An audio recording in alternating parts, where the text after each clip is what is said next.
Hello student, कैसे हैं। तो मैं धनंजय कुमार तिवारी एक बार पुनः जो है यूनिक न्यू भारती पब्लिकेशन के यूट्यूब चैनल पे उपस्थित हूँ। आज जो है कि मैं आपको सेल मेम्ब्रेन यानी कोशिका झिल्ली और जो है कि सेल वॉल के बारे में जो है कि बताऊंगा कि सेल वॉल और सेल मेम्ब्रेन जो होता है क्या होता है ये।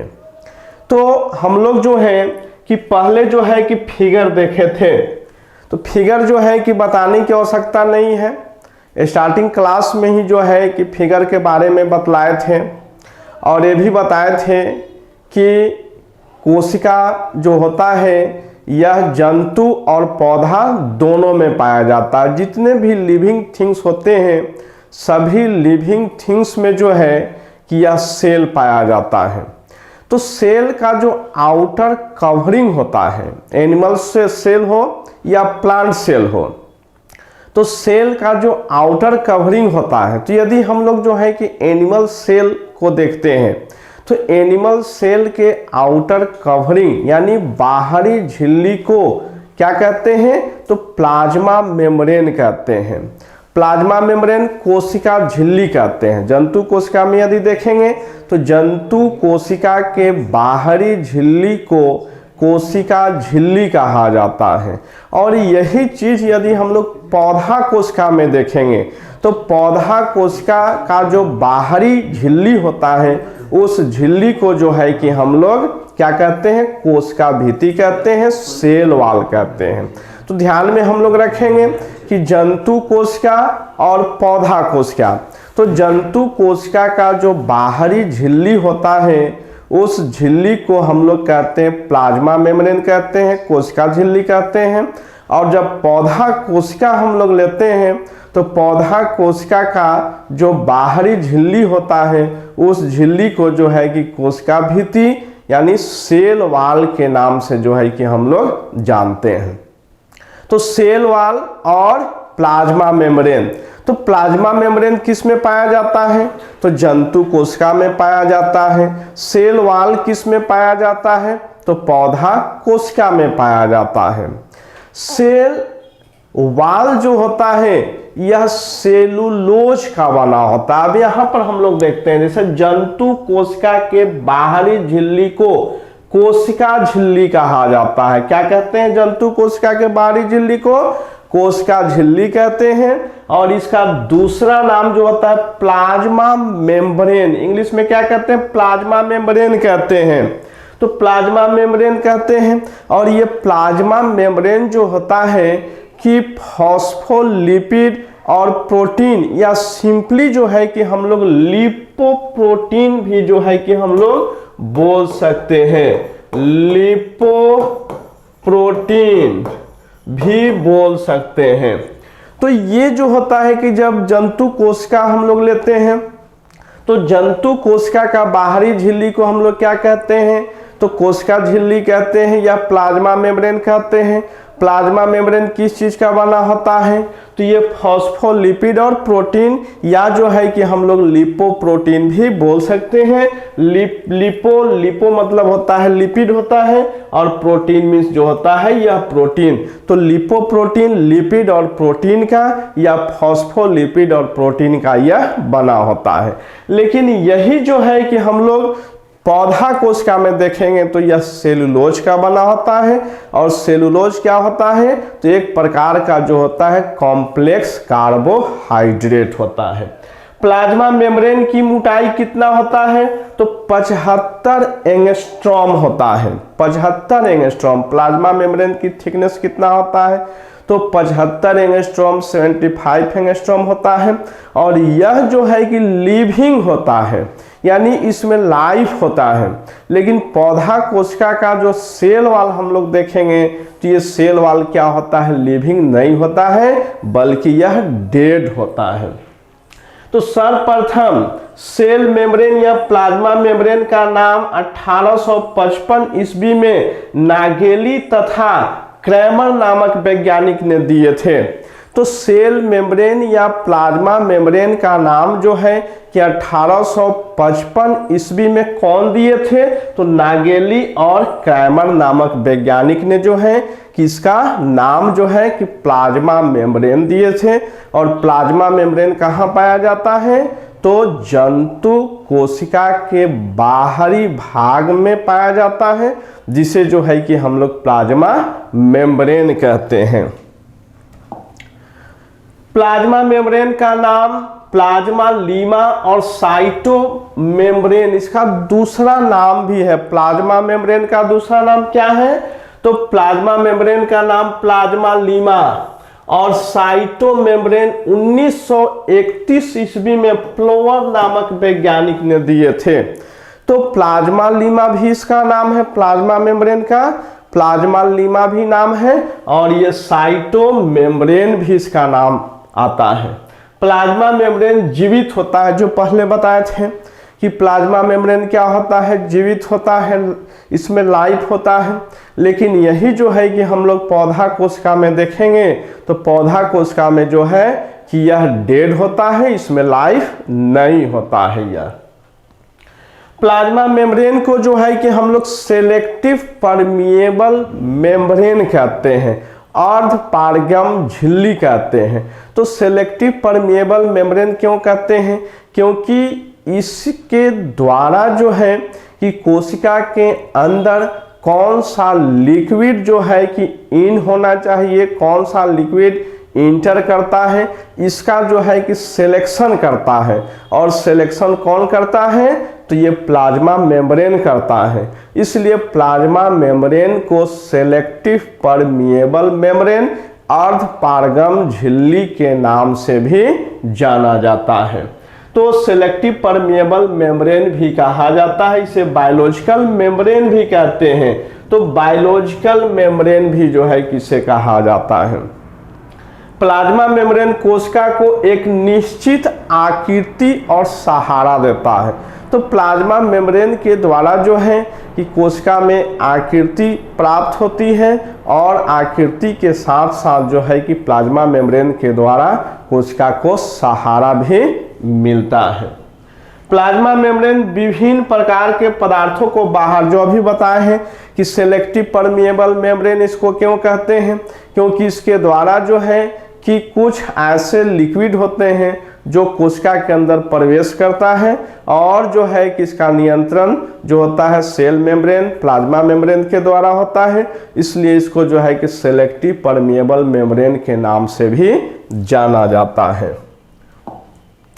प्लाज्मा मेम्ब्रेन जंतु कोशिका में सिलिया जैसे कुछ ऐसे जंतु होता है, जैसे हम लोग सुने होंगे कि जो पैरामीशियम, यूग्लिना, तो ये सब क्या होता है? पैरामीशियम जो हो गया, यूग्लिना हो गया, या जो है कि किसी लिविंग थिंग्स का जो बॉडी होता है, उस बॉडी के कुछ इंटरनल पार्ट्स होते हैं, उस पार्ट्स का जो सेल्स होता है, उस सेल्स का जो आउटर कवरिंग होता है, जो प्लाज्मा मेम्ब्रेन होता है, उस मेम्ब्रेन के द्वारा जो है कि सिलिया का निर्माण होता है। सिलिया क्या होता है? थ्रेड लाइक स्ट्रक्चर होता है, और ये थ्रेड लाइक स्ट्रक्चर को जो है कि सिलिया कहते हैं।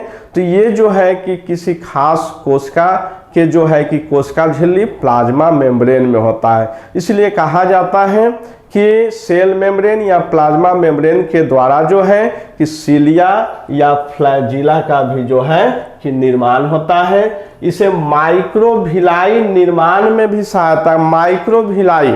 तो कोशिका के यदि हम लोग फिगर देखेंगे तो सेल मेम्ब्रेन या प्लाज्मा मेम्ब्रेन के बाहरी झिल्ली में जो है कि थ्रेड लाइक स्ट्रक्चर होता है, उस स्ट्रक्चर को जो है कि हम लोग फ्लैजिला, सिलिया या माइक्रोविलाई के नाम से जानते हैं।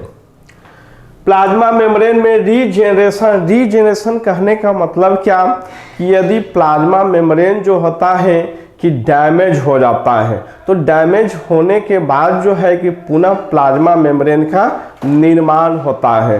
तो इस प्रोसेस को, इस क्रिया को जो है कि रीजेनरेशन, जैसे हम लोग सुने होंगे या देखे होंगे कि छिपकली का पूंछ कट जाता है, तो पूंछ कट जाने के बाद क्या होता है कि पुनः पूंछ का निर्माण होता है, पुनः पूंछ बन जाता है।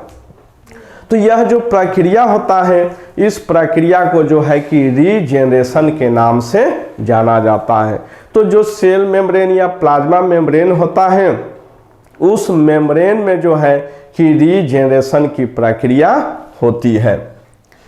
कोशिका झिल्ली की संरचना मॉडल रॉबर्टसन नामक वैज्ञानिक ने दिए थे। तो कोशिका झिल्ली की जो संरचना होती है, उस संरचना के बारे में जो है कि रॉबर्टसन एक वैज्ञानिक थे, वही वैज्ञानिक ने जो है कि इसकी संरचना के बारे में जो है कि बतलाए थे।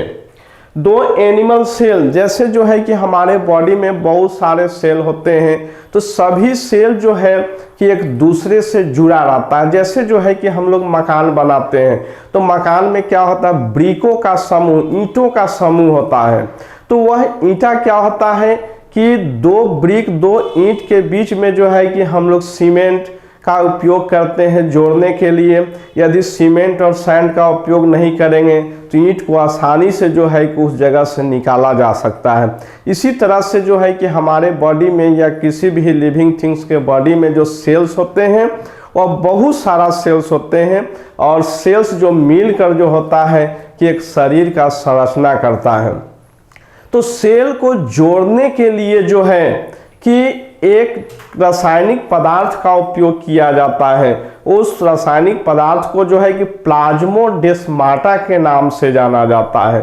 तो प्लाज्मोडेस्माटा जो होता है, यह नेचुरल सीमेंट का काम करता है। जिस तरह से हम लोग ब्रिक जोड़ने के लिए जो है कि सीमेंट और सैंड का उपयोग करते हैं, यदि सीमेंट और सैंड नहीं देंगे तो ब्रिक को जो है कि आसानी से निकाल सकते हैं, और वह मकान क्या होगा, तो कमज़ोर हो जाता है। तो उसी तरह से जो है कि हमारे बॉडी में जितने सेल्स होते हैं या किसी भी लिविंग थिंग्स में जितने सेल्स होते हैं, सभी सेल्स को जो होता है कि जोड़ने के लिए जो है रासायनिक पदार्थ होता है। उस रासायनिक पदार्थ को प्लाज्मोडेस्माटा के नाम से जाना जाता है। तो कोशिका झिल्ली की संरचना यहाँ दो एनिमल सेल एक दूसरे से, प्लाज्मोडेस्माटा जो होता है, यह प्लाज्मोडेस्माटा ये प्लांट सेल में, प्लांट सेल, और एनिमल सेल में जो होता है डेस्मोसोम होता है। तो प्लाज्मोडेस्माटा किस में होता है, यह जो है कि प्लांट सेल में होता है, और एनिमल सेल में जो है कि डेस्मोसोम होता है। और इसी के द्वारा जो है कि सेल एक दूसरे से जुड़ा रहता है। डेस्मोसोम किस चीज का बना होता है, तो ये प्रोटीन का बना होता है। डेस्मोसोम किस चीज का बना होता है, प्रोटीन का। और डेस्मोसोम किस में होता है, तो लिविंग थिंग्स में होता है। प्लाज्मोडेस्माटा किस में होता है, तो ये प्लांट सेल में होता है। दो सेल, दो एनिमल सेल को जो है कि हम लोग कौन से रासायनिक पदार्थ के द्वारा जोड़ा जाता है, तो डेस्मोसोम। यदि पौधा कोशिका लेते हैं तो उसमें क्या आ जाता है, प्लाज्मोडेस्माटा आ जाता है। यह पौधा कोशिका में पाया जाता है, जंतु कोशिका में नहीं पाया जाता है। तो कौन सा है, तो ये सेल वाल।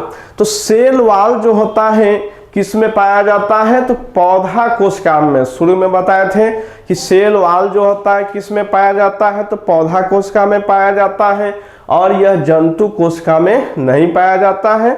तो जंतु कोशिका में पाया जाता है, उसको हम लोग क्या कहते हैं, तो प्लाज्मा मेम्ब्रेन कहते हैं। सेल वाल सेल मेम्ब्रेन के बाहर, सेल वाल सेल मेम्ब्रेन की ये आउटर कवरिंग होता है, सबसे बाहर में होता है। जिस तरह से हम लोग दीवार बनाते हैं, तो दीवार को मजबूती के लिए जो है कि बाहर में हम लोग सीमेंट सैंड का लेप लगाते हैं, जिसको प्लास्टर कहते हैं। और ये प्लास्टर देने से क्या होता है, दीवार मजबूत हो जाता है। तो उसी तरह से जो है कि प्लांट सेल का जो बाहर भाग, जो सेल मेम्ब्रेन उसके बाहर में जो आता है, उसको हम लोग कहते हैं सेल वाल कहते हैं। तो किसी प्लांट में जो है कि यह डेड हो जाता है, और डेड होने के कारण जो है कि यह प्लांट से जो है कि बाहर रिमूव हो जाता है। यह सेल वाल नॉन लिविंग, इसके पहले बताए थे कि सेल वाल क्या होता है, तो नॉन लिविंग होता है। और प्लाज्मा मेम्ब्रेन क्या होता है, तो इसमें लाइव होता है, ये जीवित होता है। ये यूकैरियोटिक कोशिका में सेल वाल सेलुलोज। तो यूकैरियोटिक यानी जितने भी उच्च वर्गीय पौधा होता है, जितने भी उच्च वर्गीय पौधा होता है, उस उच्च वर्गीय पौधा का जो सेल वॉल होता है वह किस चीज का बना होता है? तो सेलुलोज का बना होता है। लेकिन प्रोकैरियोटिक में हम लोग देखते हैं तो प्रोकैरियोटिक में जैसे जो है कि नाम बताए होंगे, नील हरित शैवाल हो गया, आर्कियोबैक्टीरिया हो गया, बैक्टीरियोफाज हो गया, तो ये सब जो आता है प्रोकैरियोटिक के अंतर्गत आता है। और उसमें जो है कि सेल वॉल जो होता है वह सेलुलोज का नहीं बना होता है, तो किस चीज का बना होता है? तो काइटिन का बना होता है। और काइटिन क्या होता है? तो यह एक तरह का पॉलीसैकेराइड होता है। तो प्रोकैरियोटिक कोशिका में सेल वॉल प्रोटीन का बना होता है। सेलुलोज एक प्रकार का जटिल कार्बोहाइड्रेट, तो प्रोटीन क्या है? यह प्रोटीन का नाम क्या है? तो काइटिन कहा जाता है। प्रोटीन का नाम क्या है? काइटिन। और उच्च वर्गीय पौधा में हम लोग देखेंगे तो यह सेलुलोज का। तो निम्न वर्गीय प्रोकैरियोटिक में जो है कि किस चीज का बना होता है? तो प्रोटीन, जिसे जो है कि हम लोग काइटिन कहते हैं। और यूकैरियोटिक में जो होता है वह सेल वॉल किस चीज का बना होता है? तो सेलुलोज का बना होता है। तो यूकैरियोटिक का सेल वॉल सेलुलोज, प्रोकैरियोटिक का सेल वॉल प्रोटीन, जिसे क्या कहते हैं? काइटिन कहते हैं। ये सेल वॉल का निर्माण जीव द्रव से होता है। सेल वॉल जो होता है यह सेमी परमिएबल नहीं होता है। तो सेल वॉल का निर्माण जो है कि जीव द्रव से होता है। यह जो है कि सेमी परमिएबल अर्ध पारगम झिल्ली नहीं होता है। लेकिन प्लाज्मा मेम्ब्रेन जो होता है यह सेमी परमिएबल मेम्ब्रेन अर्ध पारगम झिल्ली होता है। यह इसमें जो है कि बहुत सारा ऑब्जेक्टिव जो हम लोग थ्योरी पेपर पढ़ते हैं, तो थ्योरी पेपर में जो है कि बहुत सारा ऑब्जेक्टिव क्वेश्चन छिपा रहता है।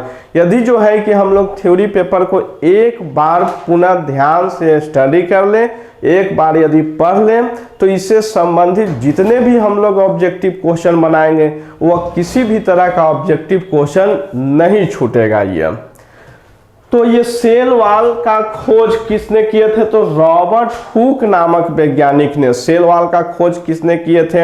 या सेल वॉल के बारे में सबसे पहले कौन बताए थे? तो रॉबर्ट हुक ने बताए थे। सेल के बारे में कौन बताए थे? तो रॉबर्ट हुक ने बताए थे। और सेल वॉल सेल दोनों जो है कि रॉबर्ट हुक नामक वैज्ञानिक ने जो है कि बताए थे। कवक ईस्ट का सेल वॉल जो अभी बताए हैं, कवक और ईस्ट क्या होता है? ये प्रोकैरियोटिक में आता है। ये दोनों प्रोकैरियोटिक, ये प्रोकैरियोटिक सेल आता है। और प्रोकैरियोटिक सेल में जो इसके पहले चर्चा किए हैं कि प्रोकैरियोटिक कोशिका जो होता है सेल होता है, उसका सेल वॉल जो है कि सेलुलोज का नहीं होता है बल्कि काइटिन का बना होता है। इंसेक्ट जो हम लोग कीट देखते हैं, कीट में जैसे जो हुआ कि कॉकरोच हो गया, जिसको हम लोग जो है कि तिलचट्टा के नाम से भी जानते हैं, तो इसका भी जो होता है कि जो एक्सोस्केलेटन जो बाहरी कंकाल होता है, ये बाहरी कंकाल भी किस चीज का बना होता है? तो यह काइटिन का बना होता है। काइटिन क्या होता है? तो एक प्रकार का प्रोटीन होता है। ये सेल वॉल को एक साथ बांधकर मिडिल लैमिला, जो सेल वॉल का जो थिकनेस होता है, मोटाई होता है, और सभी सेल वॉल जो है कि मिडिल लैमिला के द्वारा जो है कि एक दूसरे से बना रहता है। जैसे हम लोग किसी तरह का फल देखते हैं, तो जब ये फल कच्चा रहता है तो उसका सेल क्या होता है? बहुत ही हार्ड होता है। यह तो ये हार्ड होने के कारण जो है कि उसको तोड़ने में जो है कि प्रॉब्लम होती है। लेकिन यही फल जब पक जाता है तो पकने के बाद इसका सेल क्या होता है? ढीला हो जाता है। तो ये सेल किस पे निर्भर किया?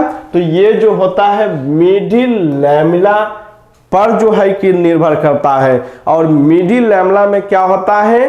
तो पेक्टेट, ये मैग्नीशियम और कैल्शियम का पेक्टेट पाया जाता है। कैल्शियम और मैग्नीशियम का पेक्टेट का बना होता है, जो एक प्रकार का जेली के समान जो है कि इसका रचना होता है। जब ये फल पक जाता है तो पकने के बाद जो है कि मुलायम हो जाता है, और मुलायम होने के कारण जो होता है कि वह सेल्स जो होता है सॉफ्ट हो जाता है, ये तो घुल जाता है, जिससे कोशिका ढीला हो जाता है। यही कारण है कि पका हुआ फल जो है कि मुलायम तथा कच्चा फल जो होता है ये कठोर होता है। तो कच्चा फल कठोर होता है, पका फल मुलायम होता है। तो ऐसा क्यों होता है? क्योंकि इसका मिडिल लैमिला जो होता है, जिसमें कैल्शियम और मैग्नीशियम का पेक्टेट पाया जाता है, यह होता है हार्ड होता है, लेकिन जब पक जाता है तो पकने के बाद जो है कि सॉफ्ट हो जाता है, और सॉफ्ट होने के कारण जो है कि यह मुलायम हो जाता है। यह सेल वॉल का उपयोग अखबारी कागज, जैसे जो है कि हम लोग पेपर बनाने का जो कागज होता है, उस कागज निर्माण में जो है कि जो पौधा का सेल वॉल होता है, उस सेल वॉल का जो है कि उपयोग किया जाता है, और उपयोग के द्वारा जो है अखबारी कागज, पेपर का कागज जो है कि बनाया जाता है। ये दो पौधा कोश का एक दूसरे से प्लाज्मोडेस्माटा, इसके पहले तुरंत बताए थे कि पौधा कोशिका का जो होता है सेल एक दूसरे से ज्वाइंट रहता है। तो किसके द्वारा ज्वाइंट रहता है? तो प्लाज्मोडेस्माटा के द्वारा, और जंतु कोशिका में जो है कि डेस्मोसोम के द्वारा जो है कि ये जुड़ा रहता है। यह सेलुलोज के एक अणु में लगभग 6000 ग्लूकोज का अणु पाया जाता है। इसलिए हम लोग कहते हैं कि सेलुलोज एक प्रकार का जटिल कार्बोहाइड्रेट, ये क्या होता है? तो जटिल कार्बोहाइड्रेट होता है। जटिल जटिल कार्बोहाइड्रेट होता है। जटिल कार्बोहाइड्रेट। तो ये जो है कि जटिल कार्बोहाइड्रेट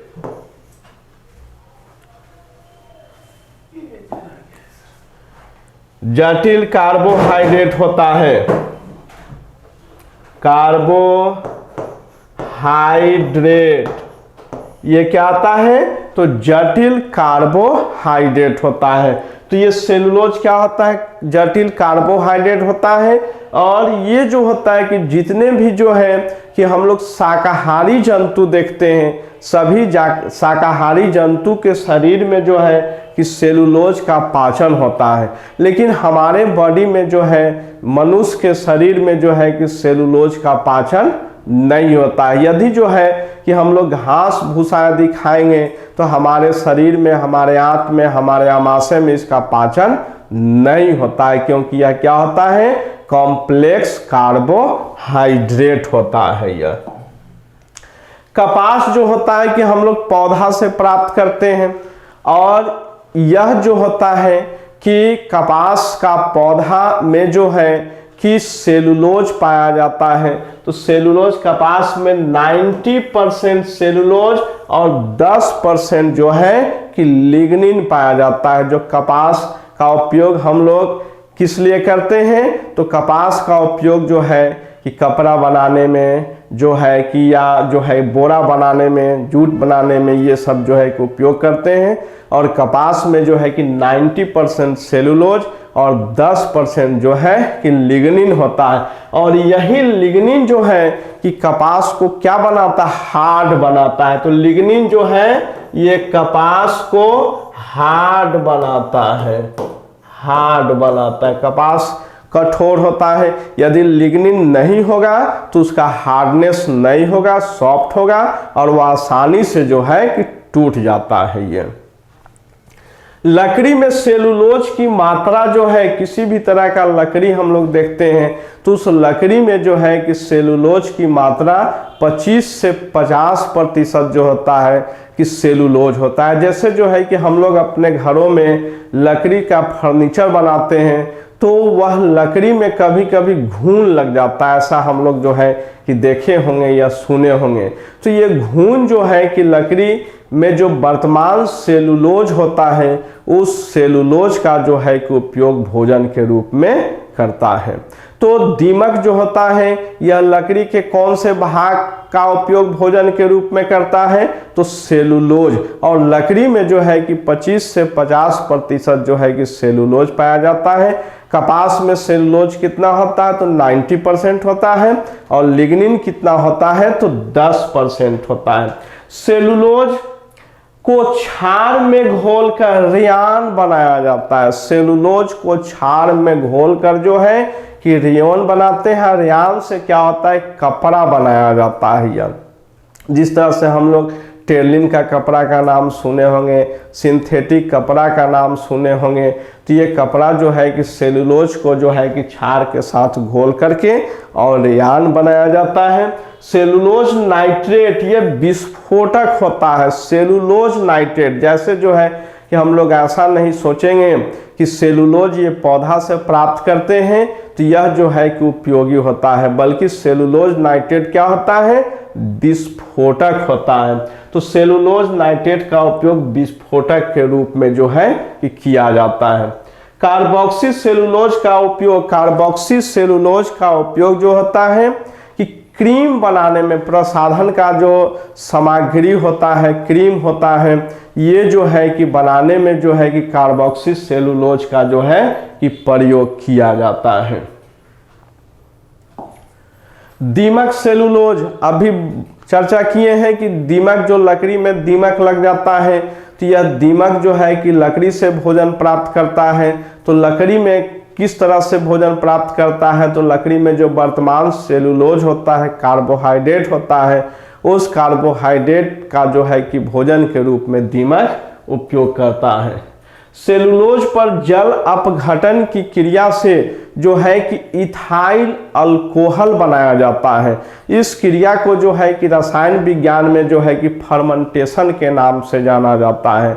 तो जो स्टार्च होता है, जो पौधा में सेलुलोज में जो स्टार्च होता है, कार्बोहाइड्रेट होता है, उस कार्बोहाइड्रेट को जल अपघटन, ये हम लोग देख रहे हैं जल अपघटन, तो उसमें जल मिला दिया जाता है और जल मिला करके जो है कि कुछ समय के लिए छोड़ दिया जाता है तो उसमें ईस्ट आ जाता है। ईस्ट एक प्रकार का फंगस होता है और ईस्ट आने के कारण जो है कि ईस्ट से दो तरह के एंजाइम का सेक्रेशन होता है जिसे इन्वर्टेज और जाइमेज कहते हैं।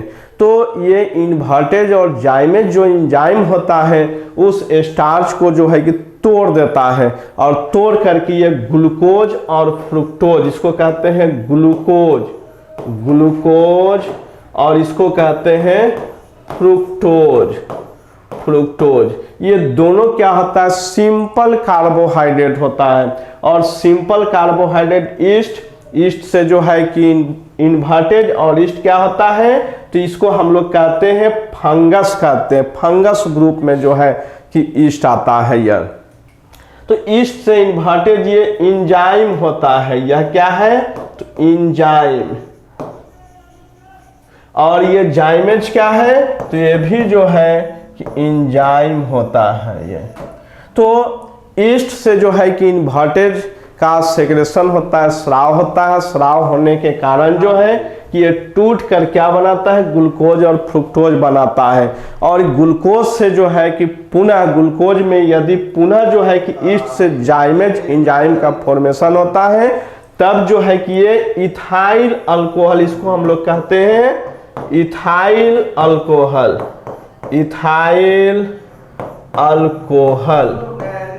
या इथेनॉल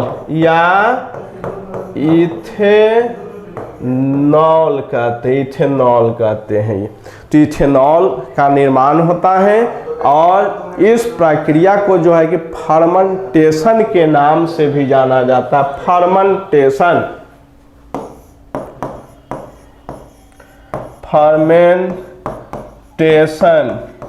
के नाम से भी जो है कि जाना जाता है यह। जीव द्रव, जंतु कोशिका तथा पौधा कोशिका। तो जीव द्रव क्या होता है कि यह जंतु कोशिका और पौधा कोशिका जो है कि दोनों में पाया जाता है। जीव द्रव कहाँ पाया जाता है, तो जंतु कोशिका और पौधा कोशिका दोनों में पाया जाता है। यह जो है कि केंद्रक द्रव और कोशिका द्रव का मिश्रण होता है। तो केंद्रक द्रव कहाँ पाया जाता है? तो केंद्रक के अंदर पाया जाता है। और कोशिका द्रव कहाँ पाया जाता है? तो ये कोशिका के अंदर यानी केंद्रक के बाहर होता है और दोनों का मिश्रण होता है। तो इसको हम लोग जीव द्रव प्रोटोप्लाज्म कहते हैं। और प्रोटोप्लाज्म के बारे में सबसे पहले जो बतलाने वाले वैज्ञानिक थे जिनका नाम था डुजार्डिन। तो डुजार्डिन नामक वैज्ञानिक ने जो है कि प्रोटोप्लाज्म जीव द्रव के बारे में सबसे पहले बताए थे। और इसका नामकरण जो है कि पुरकिंजे नामक वैज्ञानिक ने किए थे। और हक्सले नामक वैज्ञानिक ने बतलाए कि ये जीव द्रव जो होता है किसी भी कोशिका के जीवन का आधार होता है। तो जीव द्रव जंतु कोशिका पौधा कोशिका दोनों में पाया जाता है। जीव द्रव कोशिका द्रव और केंद्रक द्रव का मिश्रण होता है। केंद्रक द्रव कहाँ पाया जाता है? तो केंद्रक के अंदर पाया जाता है। और कोशिका द्रव कहाँ होता है? तो केंद्रक के बाहर होता है। और दोनों के मिश्रण को हम लोग जो है कि जीव द्रव के नाम से जानते हैं। तो जीव द्रव का खोज डुजार्डिन नामक वैज्ञानिक ने 1835 में किए थे। इसका नाम सारकोड रखे थे। तो डुजार्डिन नामक वैज्ञानिक ने जो है कि इसका नाम सारकोड रखे थे। और पुरकिंजे ने जो है कि इसका नाम क्या रखे थे? तो इसका नाम जीव द्रव प्रोटोप्लाज्म। पुरकिंजे नामक वैज्ञानिक 1839 में प्रोटोप्लाज्म। और हक्सले क्या बताए थे कि जीव द्रव किसी भी कोशिका के जीवन का आधार होता है। हक्सले नामक वैज्ञानिक ने 1869 में बतलाया कि जीव द्रव किसी भी कोशिका के जीवन का आधार होता है। जीव द्रव रंगहीन होता है। इसमें 80% H2O होता है और 20% में जो है कि कार्बनिक और अकार्बनिक पदार्थ होता है। इसमें जो है कि अकार्बनिक और कार्बनिक पदार्थों का अनुपात जो होता है 81:19। बहुत बार क्वेश्चन पूछा गया है कि जीव द्रव में अकार्बनिक तथा कार्बनिक पदार्थों का अनुपात कितना होता है? तो 81:19। ये बहुत बार क्वेश्चन पूछा गया है। जीव द्रव जो होता है यह हल्का अम्लीय गुण का होता है और इसका पीएच मान लगभग कितना होता है? तो 6.8 होता है। 6.8 हल्का अम्लीय गुण का और पीएच मान जो होता है 6.8 होता है। जीव द्रव के कार्बनिक पदार्थ के रूप में प्रोटीन, वसा, कार्बोहाइड्रेट, विटामिन, एंजाइम ये सब पाया जाता है। इसमें सबसे ज्यादा जो होता है ऑक्सीजन जीव द्रव में O2 लगभग 62% यानी 62% जो है यह जो है जीव द्रव में ऑक्सीजन पाया जाता है। कार्बन 20%, हाइड्रोजन 10, नाइट्रोजन 8 पाया जाता है। एक कोशिकीय जंतु के जीव द्रव में न्यूक्लिक एसिड भी पाया जाता है। एक कोशिकीय जंतु में जो होता है जैसे अमीबा हो गया, यूग्लिना हो गया, वॉल्वक्स हो गया, वोटिसेला हो गया, पैरामीशियम हो गया, तो ये सभी एक कोशिकीय जंतु होता है। तो जितने भी एक कोशिकीय जंतु होता है उन सभी जंतु का जो जीव द्रव होता है उस जीव द्रव में जो है कि न्यूक्लिक एसिड भी पाया जाता है। जीव द्रव में ब्रोमियन मूवमेंट, ये मूवमेंट जो होता है जीव द्रव में जो है कि जिगजैग मूवमेंट होता है और उस मूवमेंट को जो है कि ब्रोमियन मूवमेंट कहा जाता है।